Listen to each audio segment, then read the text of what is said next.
porque si perdonáis a otros sus ofensas, también os perdonará a vosotros vuestro Padre Celestial. Pero si no perdonáis a otros sus ofensas, tampoco vuestro Padre os perdonará a vosotros las vuestras. Mateo 6, 14, 15. Capítulo 9. Quinto pétalo, el perdón. El quinto pétalo de la rosa corresponde a las palabras del Padre Nuestro. Perdónanos nuestras deudas, como también nosotros hemos perdonado a nuestros deudores. La incapacidad a los pocos deseos de perdonar a los demás es nuestro mayor fallo. Es la causa de la mayor de las luchas, tanto personales como mundiales. Cuando nos aferramos a la ira, el resentimiento o la decepción, estamos saboteando nuestra felicidad. Estamos invirtiendo nuestra valiosa energía espiritual en estas emociones negativas,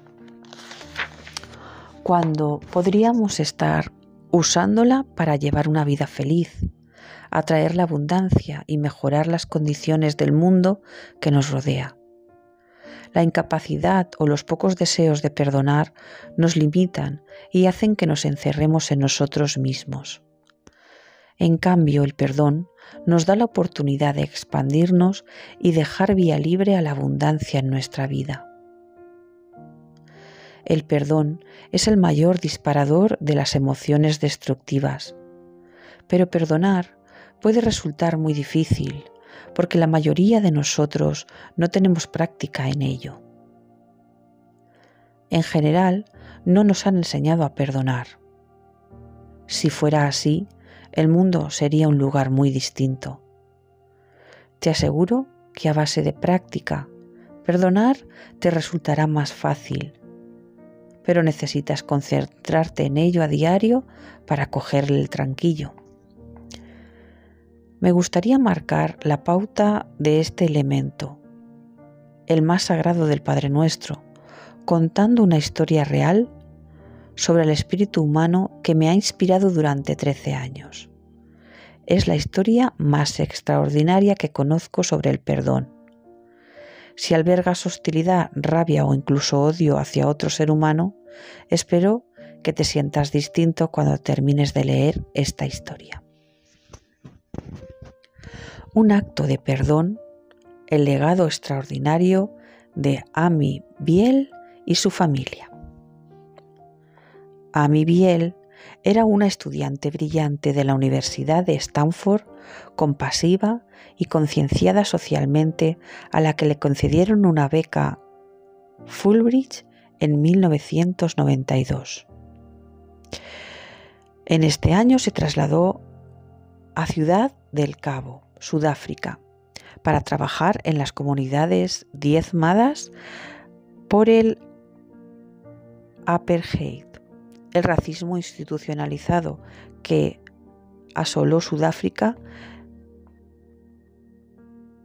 y produjo una censurable discriminación racial y violencia desde 1948. Amy trabajó con los desfavorecidos de los distritos de la gente negra y en las inscripciones en el censo electoral para preparar las primeras elecciones libres en las que los negros tendrían derecho al voto. Todos los que trabajaban con Amy hablaban de su pasión por mejorar las condiciones de Sudáfrica y de su dedicación a fomentar la tolerancia, la igualdad y la educación más allá de las barreras raciales. El 25 de agosto de 1993, el día siguiente de haber estado registrando a votantes negros, Amy se dirigió con el coche al distrito segregado de Groote-Schuur, en las afueras de la Ciudad del Cabo. Desgraciadamente, fue a parar al peor lugar en el peor momento. Se estaba celebrando una furiosa manifestación contra la discriminación racial y una banda de jóvenes, al divisar el coche de Amy, decidieron darle un castigo ejemplar. Los hombres eran negros, ella era blanca. Fue el único factor que tuvieron en cuenta en un terrible instante de rabia. Aquellos jóvenes no podían saber que Amy era una aliada, una defensora de los cambios y la igualdad. En aquel momento para ellos era un símbolo de los que habían estado oprimiendo a su gente en Sudáfrica durante tanto tiempo. Un emblema de una horrorosa división racial. Apedrearon el coche de Amy para obligarla a detenerse y la sacaron a rastras de él. Lo que ocurrió a continuación es casi demasiado espantoso para contarlo. Amy murió a manos de la muchedumbre. Fue lapidada, golpeada con ladrillos y acuchillada hasta la muerte. La prometedora luz de Amy Biel se extinguió a la edad de 26 años. 4 de las personas que acabaron con su vida fueron acusadas de asesinato y sentenciadas a 18 años de prisión. Pero les llegó la oportunidad de una amnistía a través de la Comisión para la Verdad y la Reconciliación de Sudáfrica, un organismo formado por Nelson Mandela para investigar los crímenes perpetrados durante las acaloradas tensiones del apartheid. Linda y Peter Biel, los padres de Amy, asistieron en 1998 al juicio en el que se iba a deliberar si los asesinos de su hija les concederían la amnistía. E hicieron algo completamente inesperado. Expresaron su perdón y pidieron al juez que indultara a los jóvenes que habían asesinado a su hija. Le suplicaron con elegancia y elocuencia que los amnistiara, recalcando la necesidad de poner fin a la violencia mediante el diálogo. Y cuando les concedieron la amnistía, los Biel estrecharon la mano a esos 4 jóvenes que le habían quitado la vida a su hija. Después de permanecer 4 años en prisión, los jóvenes responsables de la muerte de Amy fueron liberados. Para muchos de nosotros, las acciones de los padres de Amy Biel son quizá inimaginables, pero para Linda y Peter Biel el perdón era la única forma de rendir homenaje a la memoria de su hija. Como afirmaron en público en la vista, a Amy le atraía Sudáfrica y admiraba la visión de Nelson Mandela. Hemos querido respetar esta visión del perdón y de la reconciliación. En lugar de huir de la pesadilla que Sudáfrica debía de representar para ellos, crearon la Fundación Amy Biel para continuar la labor de su hija.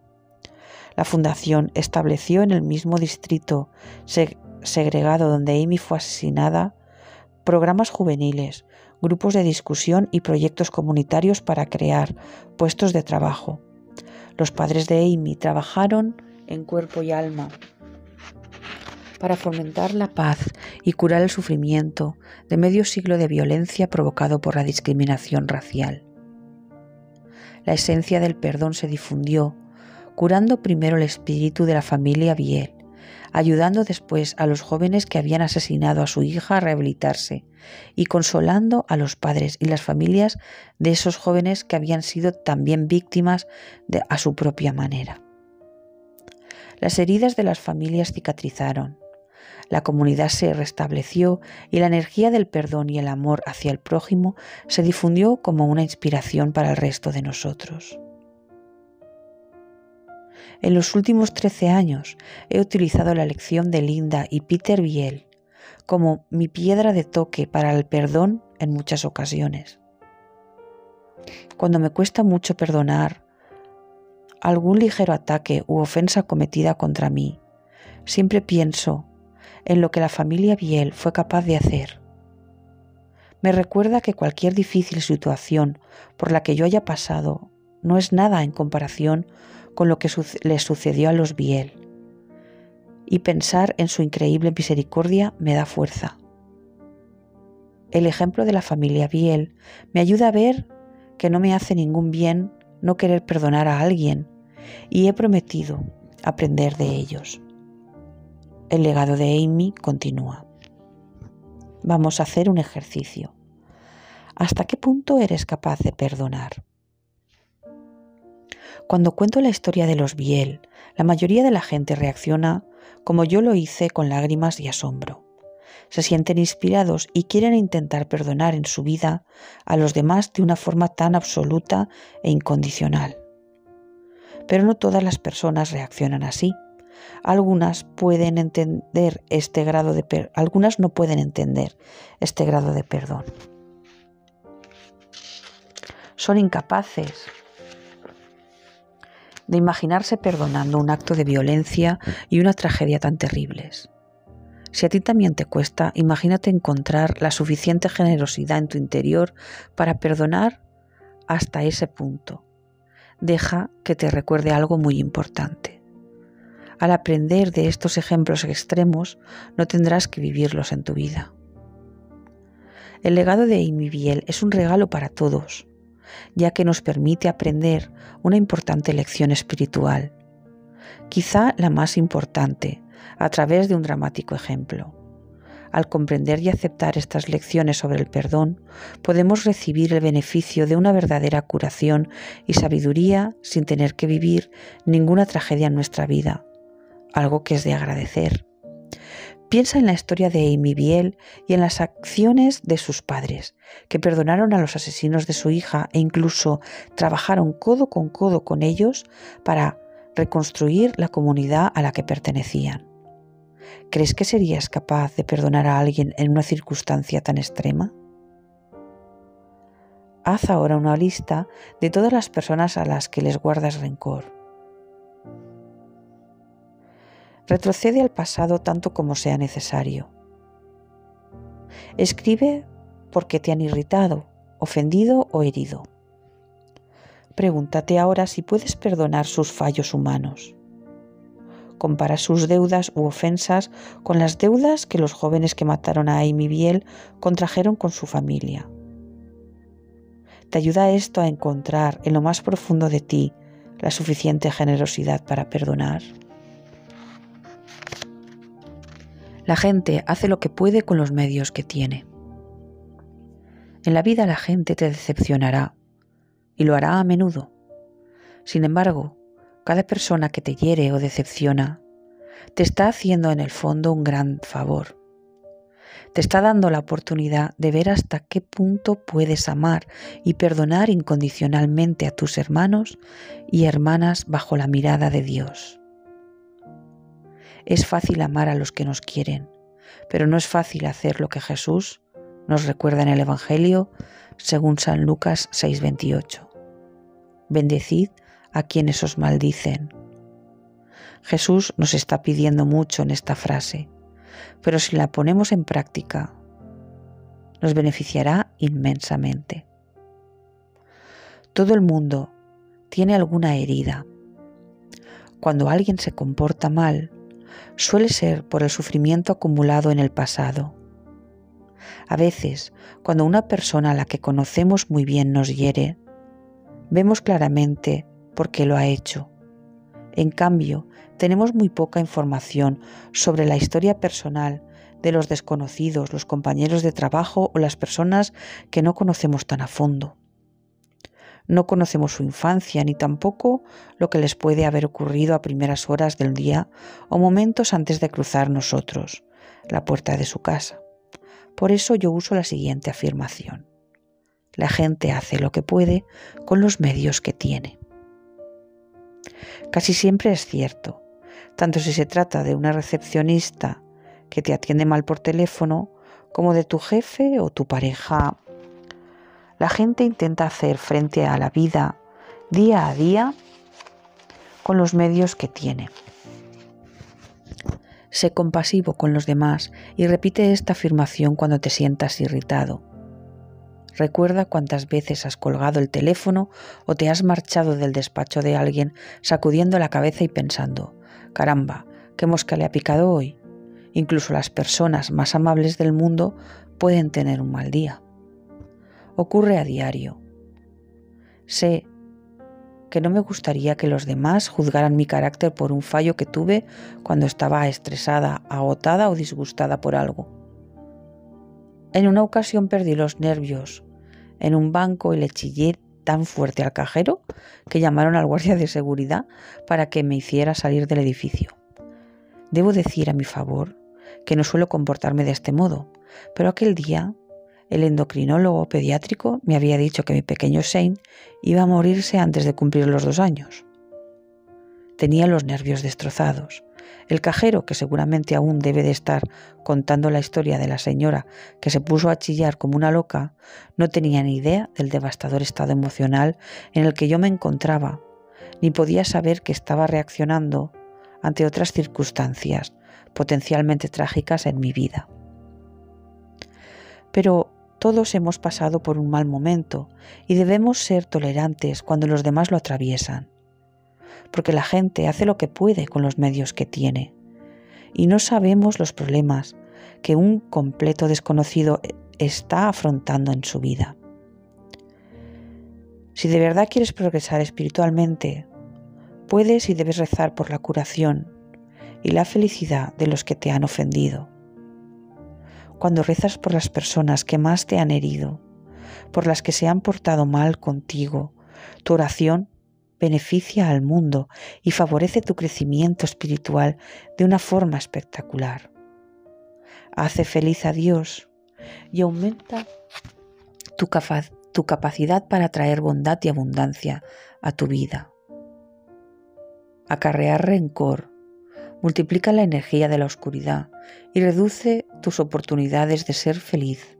En cambio, el perdón aumenta la luz y sus posibilidades de ser dichoso. Nadie puede quitarte tu destino. A veces, cuando alguien nos hiere, nos lamentamos de nuestra suerte y exclamamos: ¿por qué? ¿Por qué me ha ocurrido esto si siempre me he portado bien?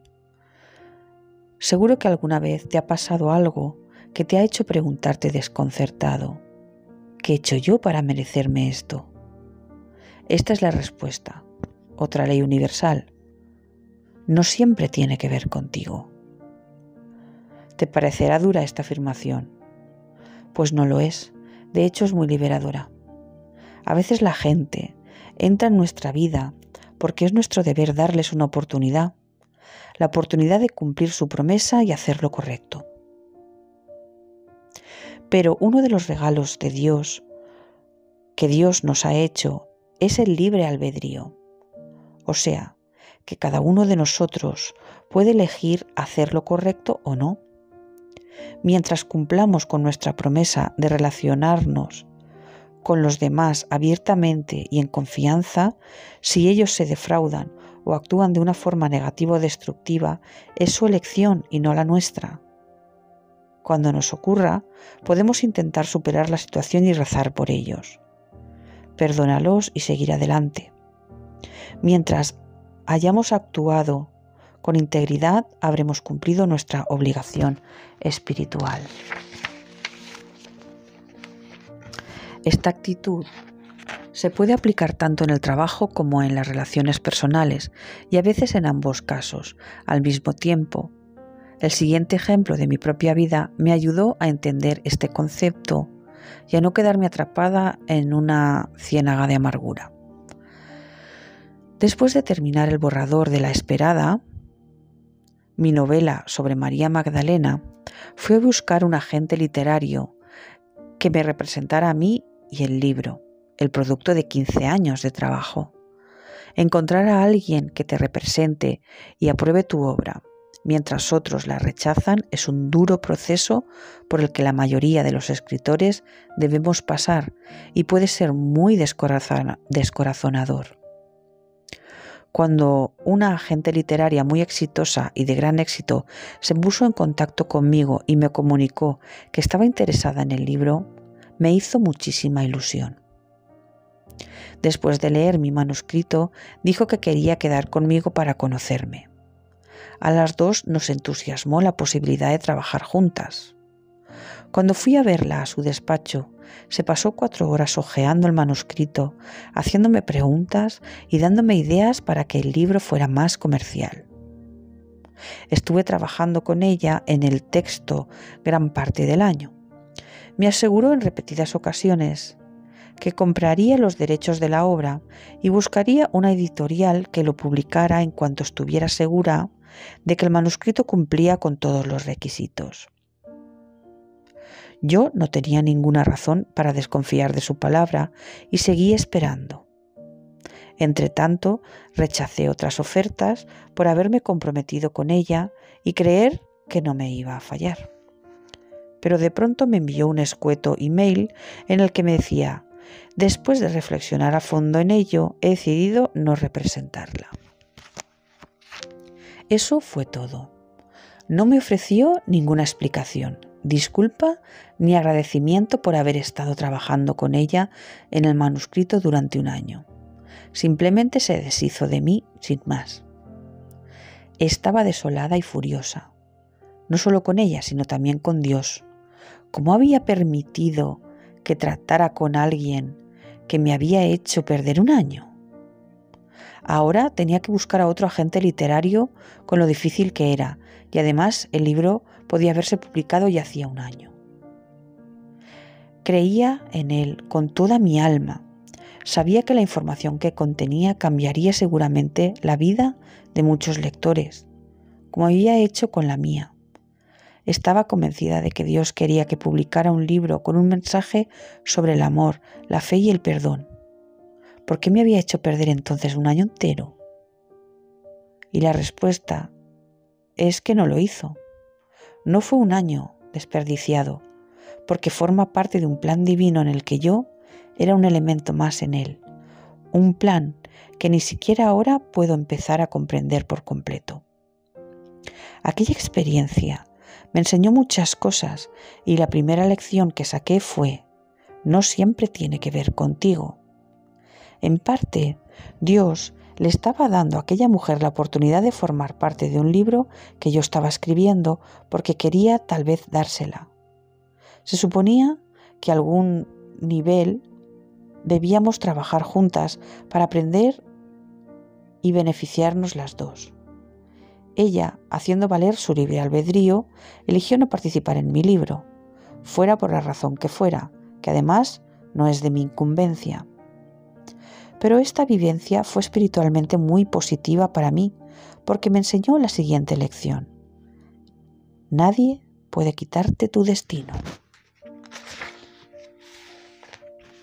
Nadie puede interferir en tu destino, sea lo que te haga en el camino para que conduce a la felicidad personal o profesional. Solo tú puedes alterar el plan que Dios ha trazado para ti.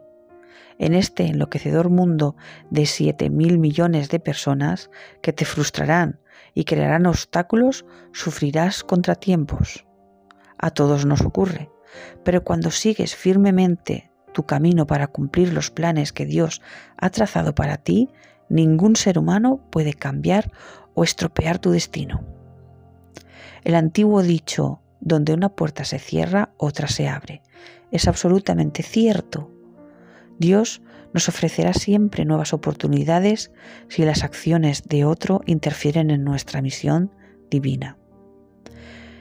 Esta interferencia solo es temporal, pero podría ser lo contrario. Dios es más poderoso que el libre albedrío de cualquier ser humano y siempre nos llevará hacia otra dirección más sana y enriquecedora. El plan supremo del arquitecto divino no se irá al garete porque uno de los operarios no quiere hacer aquel día su trabajo.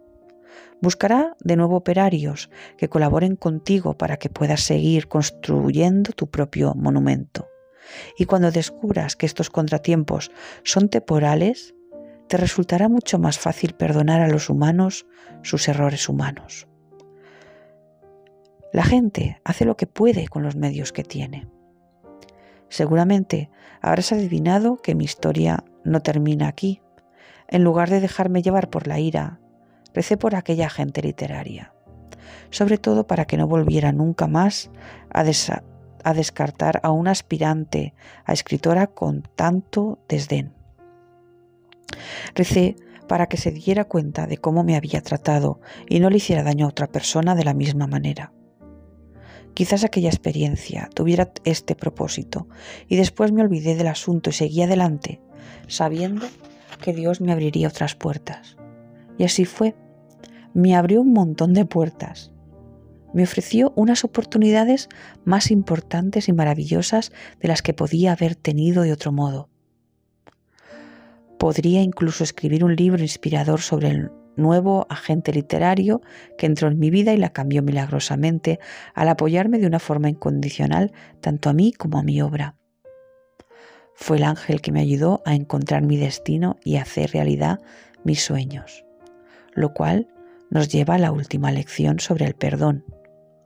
Cuanto más tolerante seas con los demás, más deprisa aparecerán nuevas oportunidades en tu vida.